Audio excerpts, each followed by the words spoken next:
중소법인의 주주 겸 대표이사라면 법인을 설립한 후에 법인을 운영하시면서 상호나 사업 목적, 소재지 등 필수적 기재사항의 변경으로 정관 변경을 하신 경우도 있으셨을 거고, 의무사항은 아니지만 임원과 주주들의 권익 보호를 위해서 정관을 변경하라는 권유를 받은 적도 있으셨을 텐데요.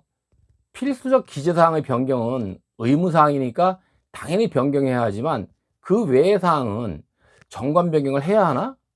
하지 않아도 되는 거 아니야? 하고 의문을 가지는 대표님들이 계실 텐데요. 오늘은 정관 기재가 의무가 아닌 사항에 대해서는 과연 정관 변경을 할 필요가 있는지에 대해서 말씀드리도록 하겠습니다.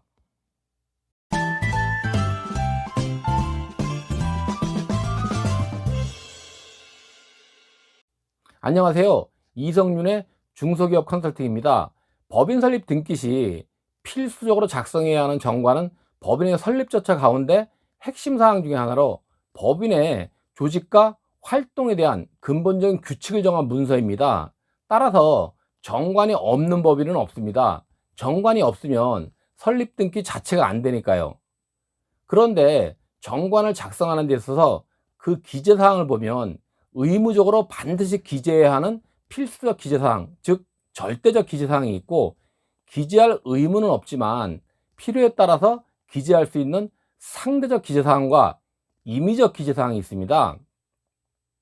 먼저 절대적 기재사항은 법인 설립 시 의무적으로 반드시 기재해야 하는 필수적 기재사항으로, 목적이나 상호, 소재지 등 어느 하나라도 누락시는 그 정관은 무효가 돼서 회사 설립 자체가 무효가 됩니다.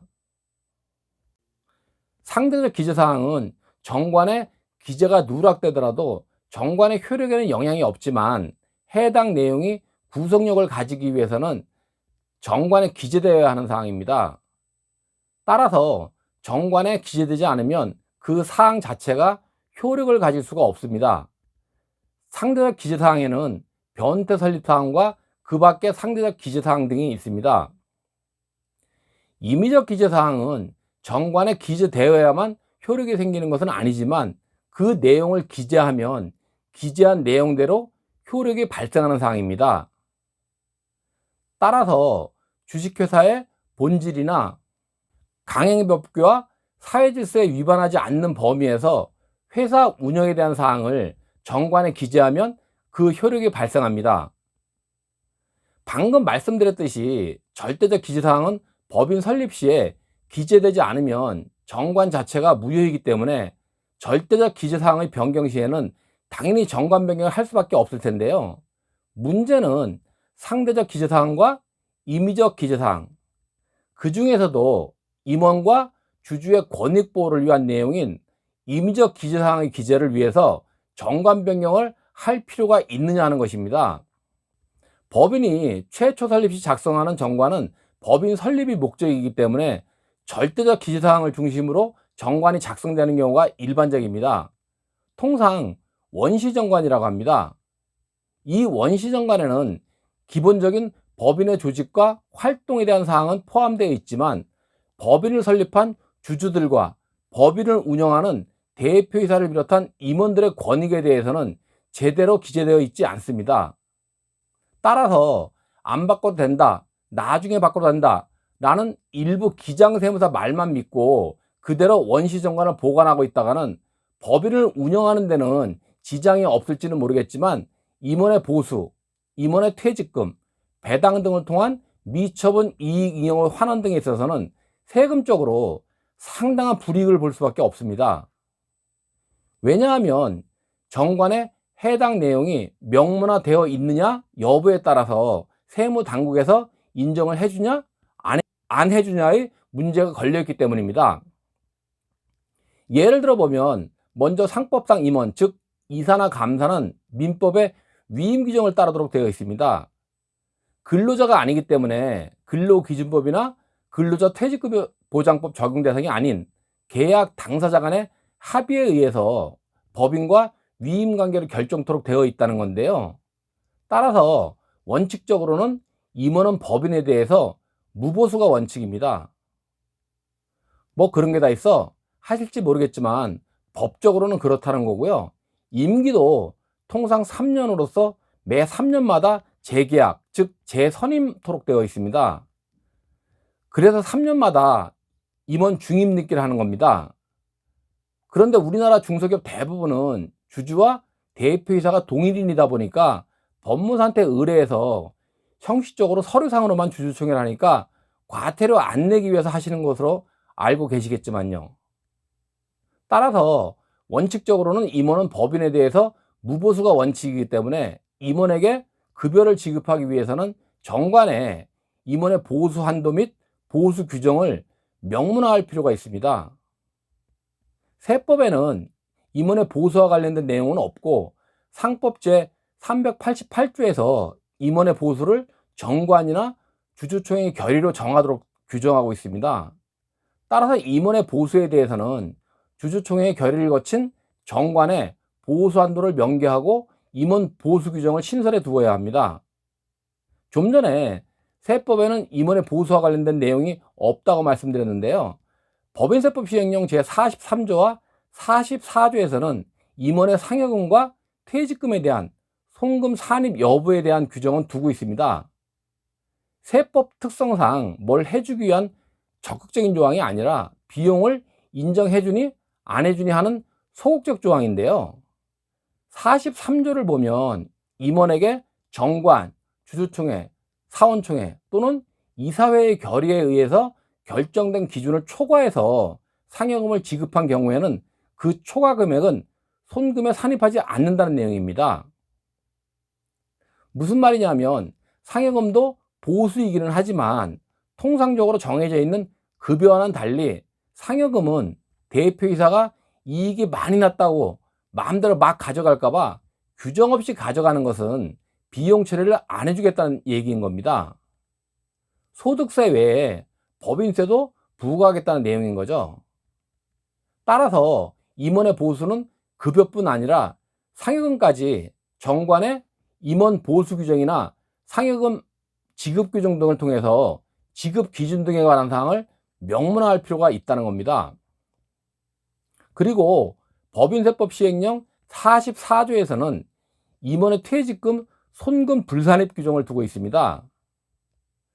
법인이 임원에게 퇴직금을 지급 시에 정관에 정하여진 금액이 있으면 그 금액을 손금 산입, 즉 비용 처리를 해주고 정관에 규정이 없으면 연봉의 10분의 1만 비용 처리해 주겠다는 내용입니다. 그렇다면 퇴직금을 지급한 뒤에 비용 처리를 해서 법인세를 안 내려면 당연히 정관 변경을 통해서 임원 퇴직금 지급 규정을 신설해 둬야겠죠.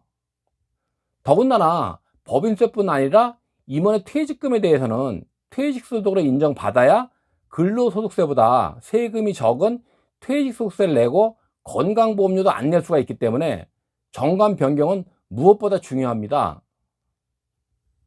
그리고 하나만 더 말씀드리면 법인은 대표이사와 주주가 법적으로는 별개이기 때문에 법인에서 발생한 이익이용은 대표이사의 것이 아니라 주주의 것입니다. 따라서 이익이용을 환원하려면 배당을 통해서 주주에게 환원해야 하는데 배당은 정기배당과 중간배당이 있습니다. 정기배당은 1년간의 회계 결산 과정에서 배당 금액을 결정해서 결산서에 반영 후 정기 주주총회에서만 실시할 수 있는데 중간배당은 1년 중에 필요한 시기에 할 수 있습니다.